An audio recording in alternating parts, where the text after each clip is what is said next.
mastermind with my girls, and one of them is like, you have to film this. This is gold right now. So I'll share this with you guys too. Basically, every time I film a video, every time almost, I immediately go to this place of like, I want to pull it down. I have all these insecure thoughts, fear-based thoughts. The video wasn't great. It wasn't good. I should just pull it down. It's not valuable. And I have a deal with myself that I don't pull the videos down because some of them are average, some of them are great, and I'm average and I'm great and I'm like everything in between and I'm all of it.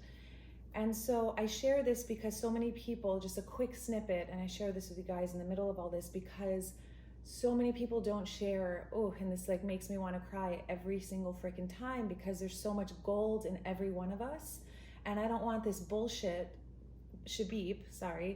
to clog any of our talent from coming out into the world. Because if you look at all the top creators, and they have these thoughts too. You look at Meryl Streep, she practically threw up every time she got on stage to perform.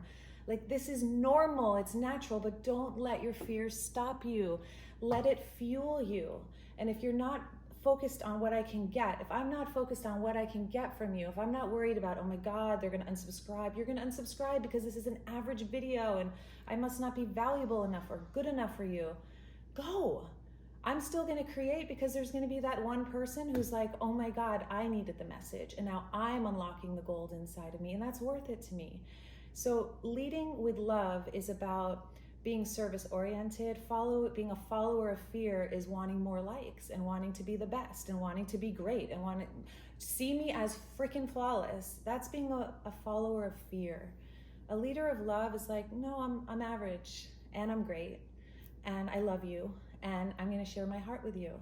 So quick little love nugget, like thank you for telling me to turn on the camera because if there's something in your heart, quick video to just get out there and share it. And the way that I have a deal with myself is I do not take the videos down because it's my practice to own the average side of me, to own the ordinary, to own the stumbler, and to own all of it, the confident self as well, because in that I'm free.